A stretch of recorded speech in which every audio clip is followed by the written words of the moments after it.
പിന്നെ നമ്മുടെ സിസ്റ്റത്തിലെ ഏതെങ്കിലും ബ്രൗസർ ഓപ്പൺ ചെയ്യാം. ക്രോമോ, സഫാരിയോ ഏതാ വെച്ച് കഴിഞ്ഞാൽ നിങ്ങളിത് ബ്രൗസർ ഓപ്പൺ ചെയ്യാം. ഓക്കെ, അതിൽ നമ്മൾ പാസ്പോർട്ട് സേവ ഈ സൈറ്റ് അടിക്കുക. പാസ്പോർട്ട് സേവ ഇതിൽ ഫസ്റ്റ് കാണുന്ന ലിങ്ക് ഈ URL ശ്രദ്ധിക്കണ്ടോ. .gov.in എന്നുള്ള URL ഇതുണ്ടോ നോക്കണം. ഇതിൽ ക്ലിക്ക് ചെയ്യുക ഫസ്റ്റ് കാണുന്ന ലിങ്കിൽ. ഓക്കെ, അതിനുശേഷം ന്യൂ യൂസർ രജിസ്ട്രേഷൻ ഇവിടെ ക്ലിക്ക് ചെയ്യുക. ഓക്കെ, എന്നിട്ട് നിങ്ങളുടെ മെയിൻ പാസ്പോർട്ട് ഓഫീസ് എവിടെയാണ് വരുന്നത്? ഇപ്പോൾ കേരളത്തിൽ 3 മെയിൻ പാസ്പോർട്ട് ഓഫീസാണ് വരുന്നത്: കാലിക്കറ്റ്, കൊച്ചി, ട്രിവാൻഡ്രം. അപ്പോൾ ഈ ഏത് ഭാഗത്താണ് നിങ്ങൾ വരുന്നത് അവിടെ ക്ലിക്ക് ചെയ്യുക. അപ്പം നിങ്ങളുടെ പേരടിക്കുമ്പോൾ ശ്രദ്ധിക്കേണ്ടത് ഇപ്പോൾ നമുക്ക് രണ്ട് പേര് ആയിട്ടാണെന്നുണ്ടെങ്കിൽ, ഇപ്പോൾ ഒരു എക്സാമ്പിൾ ഇതേപോലെ രാജുറാം ഇങ്ങനെയാണ് നിങ്ങളുടെ പേര് പ്ലസ് ഒരു ഇനീഷ്യലും പാടുണ്ടെന്നുണ്ടെങ്കിൽ ഈ ഒരു രീതിയിൽ കൊടുക്കുക. ഞാനൊരു എക്സാമ്പിളായിട്ട് അടിച്ചേട്ടാം. ഈ ഒരു രീതിയിൽ ഇങ്ങനെ നമ്മുടെ ഇനീഷ്യലിൻ്റെ അല്ലെങ്കിൽ നമ്മുടെ ഇതിൻ്റെ എക്സ്പാൻഷനാണ് കൊടുക്കേണ്ടത്. ഓക്കെ, ഒരു ഇതായിട്ട് കൊടുക്കരുത്. അതിനുശേഷം ഡേറ്റ് ഓഫ് ബർത്ത് അടിക്കുക. എന്താണെന്ന് വെച്ച് കഴിഞ്ഞാൽ ഡേറ്റ് ഓഫ് ബർത്ത് അടിക്കുക നിങ്ങളുടെ. ഓക്കെ, അതിനുശേഷം നിങ്ങളുടെ മെയിൽ അഡ്രസ്സ് അടിക്കുക. എന്താ വെച്ച് കഴിഞ്ഞാൽ മെയിൽ അഡ്രസ്സ് അടിക്കുക. ആ മെയിൽ അഡ്രസ്സ് തന്നെ നിങ്ങൾക്ക് ലോഗിൻ ID ആയിട്ട് ആ മെയിൽ അഡ്രസ്സ് തന്നെ വേണമെന്നുണ്ടെങ്കിൽ യെസ് കൊടുക്കുക. അല്ല നിങ്ങൾക്ക് വേറെ ലോഗിൻ ID ആണ് വേണ്ടതെന്നുണ്ടെങ്കിൽ ഇവിടെ വേണ്ട ലോഗിൻ ID അടിക്കുക. അതിനുശേഷം പാസ്വേഡ് അടിക്കുക. ഓക്കെ, വേണ്ട പാസ്വേഡിൽ special character, capital letter, small letter, പിന്നെ ന്യൂമറിക് ഡിജിറ്റ്. ഇതിൻ്റെ എല്ലാത്തിനും കോമ്പിനേഷൻ ആട്ടോ വേണ്ടത്. പിന്നെ ഹിൻഡ് ക്വസ്റ്റ്യൻ, നിങ്ങളുടെ പാസ്വേഡ് അഥവാ മറന്നുപോയാൽ റിക്കവർ ചെയ്യാൻ വേണ്ടിയാണ് ഇതിലേതെങ്കിലും ഒന്ന് കൊടുക്കുക. അതിനുശേഷം ഈ ക്യാപ്ച അടിച്ചാണ്ട് രജിസ്റ്റർ കൊടുക്കുക. രജിസ്റ്റർ കൊടുത്തു കഴിഞ്ഞാൽ ഇങ്ങനൊരു മെസ്സേജ് വരും. Okay, thank you for registering passport Seva. To activate please click the link on emails. നമ്മുടെ മെയിലിലേക്ക് ഒരു ഇത് അയച്ചിട്ടുണ്ടാവും. അത് ഇത് ചെയ്യാനാണ് പറയുന്നത്. ക്ലിക്ക് ചെയ്താണ്ട് വെരിഫൈ ചെയ്യാനാണ് പറയുന്നത്. അപ്പോൾ നമ്മുടെ മെയിൽ വന്നാൽ ഇങ്ങനൊരു മെയിൽ വന്നു, passport.admin എന്ന് പറഞ്ഞ ഇതിനൊരു ഇത് വന്നിട്ടുണ്ടാവും.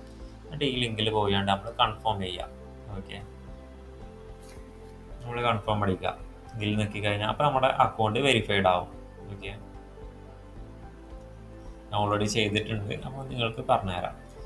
അതിനുശേഷം അങ്ങനെ വന്നു കഴിഞ്ഞാൽ എന്നിട്ട് എക്സിറ്റിംഗ് യൂസർ ലോഗിനിൽ പോവുക. അതിൽ പോയി നമ്മുടെ മെയിൽ അഡ്രസ്സ് അടിക്കുക. ഓക്കെ, മെയിൽ അഡ്രസ്സ് അല്ല, നമ്മുടെ ലോഗിൻ ID അടിക്കുക.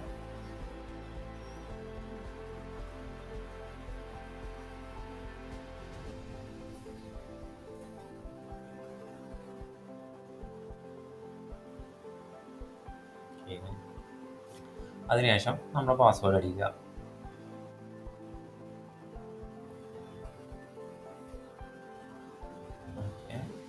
ഈ ക്യാപ്ച അടിക്കുക.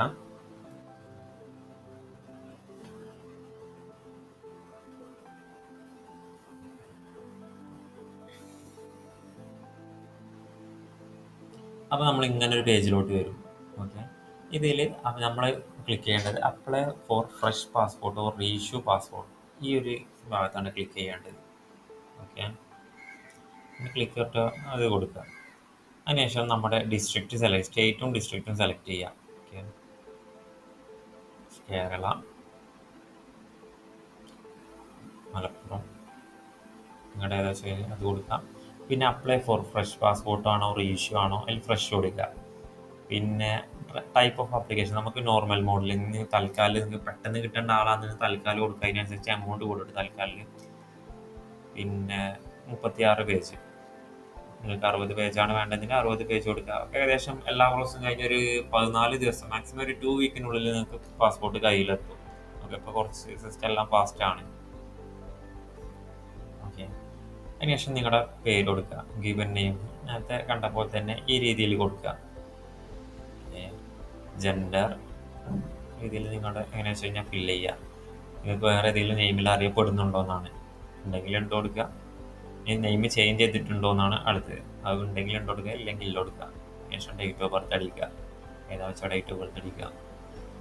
പിന്നെ നെക്സ്റ്റ് ചോദിക്കുന്നത് നിങ്ങളുടെ ബർത്ത് ഇന്ത്യക്ക് പുറത്താണോ നിങ്ങൾ ജനിച്ചത് എന്നാണ്.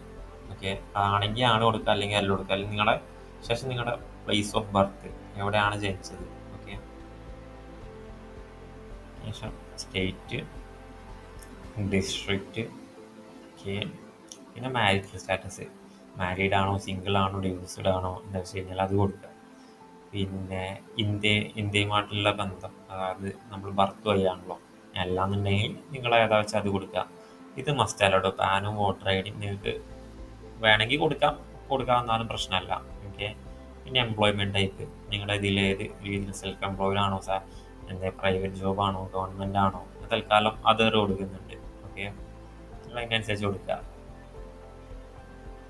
ഇത് മൈനർ ആണെന്നുണ്ടെങ്കിൽ ഇതിൽ കൊടുത്താൽ ഗവൺമെൻറ് സെർവൻ്റ് ആണോ, സ്പൗസോ, അല്ലെങ്കിൽ ഇതാണ് നമ്മൾ ഗവൺമെൻറ് ഇതാണോ എന്നുള്ളതാണ് കൊടുക്കുക. ആണെങ്കിലാണ് അങ്ങനെ കൊടുക്കുക നമ്മൾ ചെയ്യുന്നത്. ഓക്കെ. അതിനുശേഷം എഡ്യൂക്കേഷണൽ ക്വാളിഫിക്കേഷൻ, നിങ്ങൾ ഗ്രാജുവേറ്റ് ആണോ, 10th പാസ്സാണോ ഏതാ വെച്ച് കഴിഞ്ഞാൽ അത് കൊടുക്കുക. ഓക്കെ. ശേഷം നിങ്ങളുടെ ഏതെങ്കിലും ഒരു അടയാളം ഉണ്ടാവുക, നമ്മളിപ്പോൾ 10th സർട്ടിഫിക്കറ്റിൽ കൊടുത്തിട്ടുണ്ടാവുമല്ലോ, എന്തെങ്കിലും ബ്ലാക്ക് മോളോ അല്ലെങ്കിൽ മൂൺ സ്കാറോ എന്തെങ്കിലും നിങ്ങൾക്ക് ഉണ്ടെന്നുണ്ടെങ്കിൽ അത് കൊടുക്കുക. ഓക്കെ. ശേഷം നിങ്ങളുടെ ആധാർ നമ്പർ അടിക്കുക. ഓക്കെ. പക്ഷേ ടിക്കറ്റ് ശ്രദ്ധിക്കേണ്ടത്, നിങ്ങൾ എപ്പോൾ അപ്ലൈ കൊടുക്കുമ്പോഴും സേവ് മൈ ഡീറ്റെയിൽസ് എന്ന് കൊടുക്കണം. അല്ലെങ്കിൽ എന്താ വെച്ചാൽ നിങ്ങൾ വീണ്ടും ഇതിൽ ബാക്ക് അടിച്ച് പോകുമ്പോൾ പിന്നെയും ഫസ്റ്റ് തൊട്ട് ടൈപ്പ് ചെയ്യണം. ഓക്കെ. ശേഷം നെക്സ്റ്റ് അടിക്കുക. പിന്നെ ഫാദർ നെയിം, ഓക്കെ. ഫാദർ നെയിമും നമ്മുടെ പേരടിച്ച രീതിയിൽ തന്നെയാണ്. ഫാദർ നെയിമിൽ 2 പേരുണ്ടെന്നുണ്ടെങ്കിൽ ആ പേര് ഫസ്റ്റ് അടിക്കുക. അതിനുശേഷം സർനെയിം നമ്മുടെ ഇനീഷ്യലി എക്സ്പാൻഡ് ചെയ്ത് കൊടുക്കുക. ഓക്കെ. ഈ രീതിയിൽ എങ്ങനെ വെച്ച് കഴിഞ്ഞാൽ അങ്ങനെ ചെയ്യാം. മദർ നെയിം ആണെന്നുണ്ടെങ്കിലും അങ്ങനെ കൊടുക്കുക. ഓക്കെ. സേവ് ചെയ്യാം, നെക്സ്റ്റ് കൊടുക്കുക. ഓക്കെ. ഇനി നിങ്ങളുടെ അഡ്രസ്സ്, നിങ്ങൾ ഇന്ത്യക്ക് പുറത്താണ് യെസ് കൊടുക്കുക, അല്ലെങ്കിൽ ഇത് കൊടുക്കുന്നുണ്ട്. ഇവിടെ നിങ്ങളുടെ അഡ്രസ്സ്, ഹൗസ് നമ്പർ, അഡ്രസ്സ് ആ രീതിയിൽ കൊടുക്കുക. നിങ്ങളുടെ അഡ്രസ്സ് എങ്ങനെയാണ് അത് കൊടുക്കുക. ഓക്കെ. നിങ്ങളുടെ വില്ലേജ് ഏതാ വെച്ചാൽ അത് കൊടുക്കുക. ഓക്കെ. ഡിസ്ട്രിക്റ്റ്, പിന്നെ നിങ്ങളുടെ പോലീസ് സ്റ്റേഷൻ, നിങ്ങൾ ഏത് പോലീസ് സ്റ്റേഷൻ്റെ പരിധിയിലാണ് വരുന്നത് ആ പോലീസ് സ്റ്റേഷൻ അടിക്കുക. ഓക്കെ. ആ പോലീസ് സ്റ്റേഷനാവും നിങ്ങൾക്ക് വെരിഫിക്കേഷനും കാര്യം. അപ്പം നിങ്ങളുടെ ഇതിലുള്ള പോലീസ് സ്റ്റേഷൻ അടിക്കുക. ഓക്കെ. ശേഷം നിങ്ങളുടെ മൊബൈൽ നമ്പർ, കൺട്രി കോഡ് ഉൾപ്പെടെ +91 എന്നുള്ള ആ കൺട്രി കോഡ് ഉൾപ്പെടെ അടിക്കുക കേട്ടോ. ശേഷം ഇമെയിൽ ഐ ഡി അടിക്കുക. പിന്നെ വേറെ ഏതെങ്കിലും പെർമനൻ്റ് അഡ്രസ്സ് ഉണ്ടെന്നുണ്ടെങ്കിൽ അത് കൊടുക്കുക, അല്ലെങ്കിൽ സേവ് ചെയ്താണ്ട് നെക്സ്റ്റ് അടിക്കുക. ഈ പോപ്പപ്പ് വന്നത് I agree to receive update on, നമ്മളെ ഈ കൊടുത്ത മെസ്സേജിലോട്ട് ഇത് റിസീവ് ചെയ്യുന്ന നമ്മൾ അഗ്രി ചെയ്യുകയാണ്. ഓക്കെ. ഓക്കെ കൊടുക്കുക.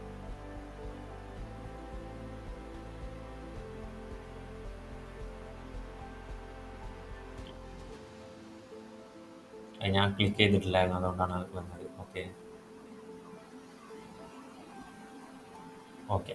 ഇത് എമർജൻസി കോൺടാക്റ്റ് ആണ്. ഇപ്പം നിങ്ങളെ വിളിച്ചാൽ നമ്മളെ വെരിഫിക്കേഷൻ ടൈമിൽ നിങ്ങൾ അഥവാ വിളിച്ചാൽ കിട്ടിയില്ല എന്നുണ്ടെങ്കിൽ ഒരു എമർജൻസി കോൺടാക്റ്റ് ആയിട്ട് നിങ്ങളുടെ സിസ്റ്ററിൻ്റെ, ബ്രദറുടെയോ, മദറിൻ്റെ, ഫാദറിൻ്റെ അതാ വെച്ചാൽ അത് കൊടുക്കുക. ഓക്കെ. അവരുടെ നെയിമും അഡ്രസ്സും പ്ലസ് മൊബൈൽ നമ്പർ രീതി കൊടുക്കുക. നെക്സ്റ്റ് കൊടുക്കുക. ഇത് നമ്മൾ ഏതെങ്കിലും ഐഡൻറ്റിറ്റി സർട്ടിഫിക്കറ്റ് ഹോൾഡ് ചെയ്യുന്നുണ്ടോ എന്നാണ് ഇത് ചോദിക്കുന്നത്. നോ കൊടുക്കുക. പിന്നെ നമ്മുടെ ഡീറ്റെയിൽസ് ഓഫ് നമ്മൾ ഒഫീഷ്യൽ പാസ്പോർട്ടോ ഒഫീഷ്യൽ മുമ്പ് എന്തെങ്കിലും ഹോൾഡ് ചെയ്തിരുന്നോ ഉണ്ടെങ്കിൽ അതിൻ്റെ ചോദിക്കുന്നത്. അത് തൽക്കാലം ഇല്ലാത്തതുകൊണ്ട് never hold diplomatic or official passport എന്ന് കൊടുക്കുക.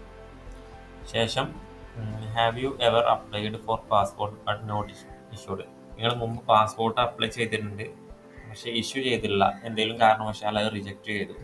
അങ്ങനെ ചെയ്തിട്ടുണ്ടെങ്കിൽ എസ് കൊടുക്കുക, ഇല്ലെങ്കിൽ നോ കൊടുക്കുക. ഓക്കെ. ഇവിടെയാണ് ശ്രദ്ധിക്കേണ്ടത്. ഓക്കെ. ഇത് നമ്മുടെ പേരിൽ എന്തെങ്കിലും ക്രിമിനൽ പ്രൊസീഡിങ്സ് നടക്കുന്നുണ്ടോ എന്നാണ് ഈ സ്റ്റെപ്പിൽ ചോദിക്കുന്നത്. ഇത് എന്തെങ്കിലും ഉണ്ടെന്നുണ്ടെങ്കിൽ അതിനനുസരിച്ച് കൊടുക്കുക. ഓക്കെ. നമ്മൾ വെറുതെ കള്ളം പറഞ്ഞു കഴിഞ്ഞാൽ നമ്മുടെ പേരിൽ ഒരു പെറ്റി കേസ് ഉണ്ടെങ്കിൽ പോലും അവരുടെ ആപ്പിൽ എല്ലാ ഡീറ്റെയിൽസും കാണും. ഓക്കെ. അപ്പോൾ അത് ശ്രദ്ധിക്കുക. എന്തെങ്കിലും നടക്കുന്നുണ്ടെങ്കിൽ അത് കറക്റ്റായിട്ട് രേഖപ്പെടുത്തുക. ഓക്കെ. ഇല്ലെങ്കിൽ ഫുള്ള് ഇതേപോലെ നോ കൊടുക്കുക.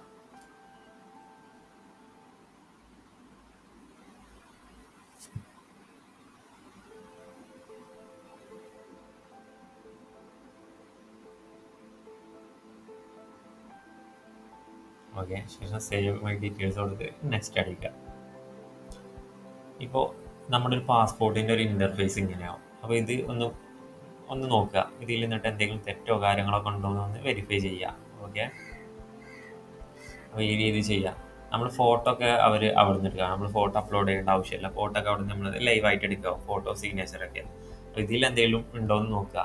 ഇപ്പം നിങ്ങൾ അപ്ലൈ ചെയ്ത് കഴിഞ്ഞിട്ടാണ് നിങ്ങൾ എന്താ ഇതിൻ്റെ ഒരു നമുക്ക് ലാസ്റ്റ് ഒരു അപ്ലിക്കേഷൻ റെസിപ്റ്റ് കിട്ടുമല്ലോ, അതിൽ എന്തോ ലെറ്റർ മാറിപ്പോയി. അപ്പോൾ അങ്ങനെയാണ് പേടിക്കേണ്ട ആവശ്യമില്ല. നിങ്ങൾക്ക് നമ്മുടെ പാസ്പോർട്ട് ഓഫീസിൽ പോയി കഴിഞ്ഞാൽ അവിടെ എന്തെങ്കിലും തെറ്റോ കാര്യങ്ങളോ ഉണ്ടെന്നുണ്ടെങ്കിൽ അവർ വെരിഫൈ ചെയ്ത് റെഡിയാക്കി തരും. ഓക്കെ, ശേഷം നെക്സ്റ്റ് അടിക്കുക. ഇത് നമ്മുടെ പ്രൂഫ്, നമ്മുടെ ഡേറ്റ് ഓഫ് ബർത്തിൻ്റെ പ്രൂഫ് എന്താണെന്ന് വെച്ച് കഴിഞ്ഞാൽ പ്രൂഫ് ഓഫ് ബർത്തിൻ്റെ നമ്മൾ ഇത് കൊടുക്കുക. SLC ബുക്ക് കൊടുക്കുന്നതാവും നല്ലത്. ഓക്കെ,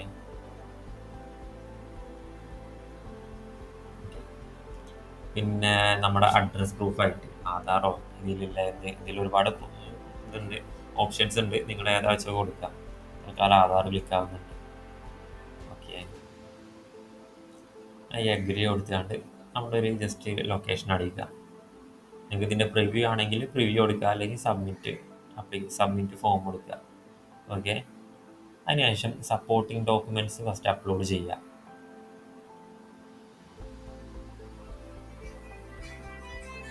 ഓക്കെ, ഇതിൽ നമ്മൾ അഡ്രസ് പ്രൂഫായിട്ട് എന്താണ് നമ്മൾ ക്ലിക്ക് ചെയ്ത് നമ്മൾ ആധാറാണെന്നുണ്ടെങ്കിൽ ആധാർ കൊടുക്കുക. എന്നിട്ട് ഒന്നുകിൽ നമുക്ക് ഡിജി ലോക്കറിൽ നിന്ന് ആക്സസ് ചെയ്യാം, അല്ലാന്നുണ്ടെങ്കിൽ എന്താ വെച്ചാൽ നമ്മൾ ഡോക്യുമെൻ്റായി നമ്മൾ PDF ആക്കി വെക്കുക. ആധാർ ഫോട്ടോ എടുത്താണ് ഒരു 1 MB ഇതായാണോ അത് ചെയ്യുക, അപ്ലോഡ് ചെയ്യുക. അപ്ലോഡ് ചെയ്ത് കഴിഞ്ഞാൽ പിന്നെ അടുത്ത ഡോക്യുമെൻ്റ് അപ്ലോഡ് ചെയ്യാനുള്ളത് വരും. അതും ഈ രീതിയിൽ ചെയ്താണ്ട് അപ്ലോഡ് കൊടുക്കുക. ഓക്കെ, അതിനുശേഷം നമ്മളെന്താ വെച്ചാൽ വ്യൂ സബ്മിറ്റഡ് അപ്ലിക്കേഷൻസ് എന്നുണ്ടാവും. ഇതിൽ പോവുക. ഇതിൽ നമ്മൾ സബ്മിറ്റ് ചെയ്ത ആ ഡീറ്റെയിൽസ് ഉണ്ടാവും. ഓക്കെ, ഇവിടെ ക്ലിക്ക് ചെയ്യുക. ഇവിടെ ക്ലിക്ക് ചെയ്തതിന് ശേഷം പേയ്മെൻറ്റ് ആൻഡ് അപ്പോയിൻമെൻറ്റ് എന്നുള്ള ഓപ്ഷൻ കൊടുക്കുക. ഇങ്ങനെ കൊടുത്തു കഴിഞ്ഞാൽ പേ ആൻഡ് ഷെഡ്യൂൾ അപ്പോയിൻമെൻറ്റ് ഇതിൽ ഇവിടെ ക്ലിക്ക് ചെയ്യുക. ഓൺലൈൻ പേയ്മെൻറ്റ് ക്ലിക്ക് ചെയ്യാം. ഓക്കെ, നെക്സ്റ്റ് കൊടുക്കുക. ഇതിൽ നമ്മുടെ അടുത്തുള്ള പാസ്പോർട്ട് ഓഫീസ് ഏതാണ്, അല്ലെങ്കിൽ നമ്മൾ പോകാൻ വിചാരിക്കുന്ന പാസ്പോർട്ട് ഓഫീസ് ഏതാണ് അവിടെ കൊടുക്കുക. ഓക്കെ, എന്നിട്ട് ഈ ക്യാപ്ഷ അടിക്കുക.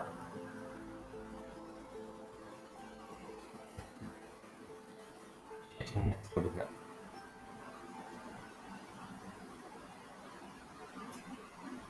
ഓക്കെ, ഇങ്ങനെ കൊടുത്തു കഴിഞ്ഞാൽ ഇവിടെ അപ്പോയിൻമെൻറ്റ് ഡേറ്റ് എന്നുള്ളത് നമുക്ക് അവൈലബിൾ ആയ ഡേറ്റുകൾ കാണും. ഈ ഗ്രീൻ കളറിൽ കാണുന്നതാവും നമുക്ക് അവൈലബിൾ ആയ ഡേറ്റ്.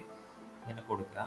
ശേഷം പേ ആൻഡ് ബുക്ക് അപ്പോയിൻമെൻറ്റ് എന്നുള്ളൊരു ഇത് കൊടുക്കുക. എന്നിട്ട് ഇവിടെ ക്ലിക്ക് ചെയ്ത് കഴിഞ്ഞാൽ നമ്മുടെ പേയ്മെൻറ്റ് ഗേറ്റ്വേക്ക് പോകും. നമുക്ക് ഡെബിറ്റ് കാർഡോ ക്രെഡിറ്റ് കാർഡോ അല്ലെങ്കിൽ UPI വെച്ചോ ഏത് രീതിയിലാണ് വെച്ച് കഴിഞ്ഞാൽ പേയ്മെൻറ്റ് ചെയ്യാം.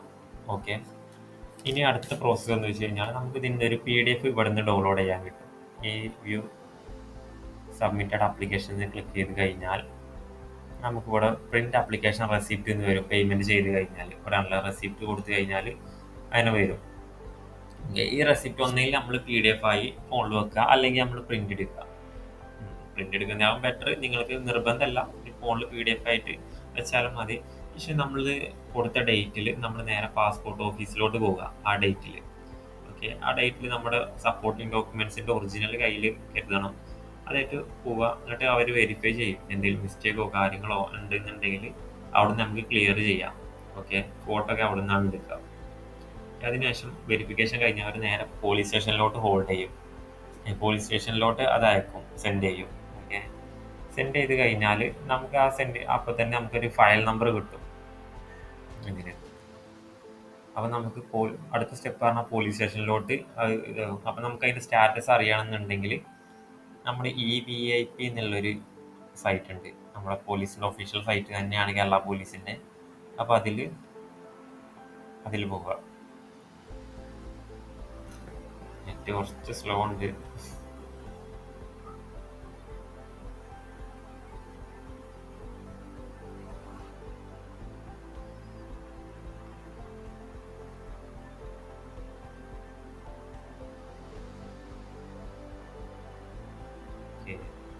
ഓക്കെ,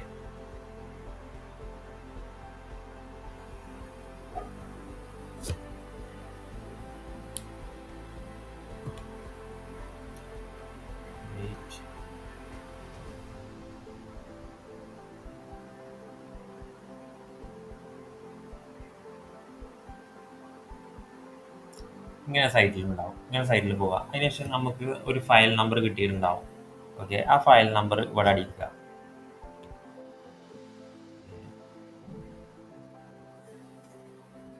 അപ്പോൾ നമുക്ക് നമ്മുടെ സ്റ്റാറ്റസ് എന്തായി, കാര്യങ്ങളെല്ലാ ഡീറ്റെയിൽസും ഇവിടെ കാണാം. എനിക്ക് ഏകദേശം 12 ഡേയ്സ് കൊണ്ടാണ് പാസ്പോർട്ട് ശരിയായത്. കറക്റ്റ് 14ാമത്തെ ദിവസം വീട്ടിലെത്തുകയും ചെയ്തു. ഇതാണ് ഇതിൻ്റെ പ്രോസസ്സ് വരുന്നത്. നിങ്ങൾക്ക് എന്തെങ്കിലും സംശയം ഉണ്ടെങ്കിലോ കമൻറ്റ് ബോക്സിൽ ചോദിക്കാം. Okay, by.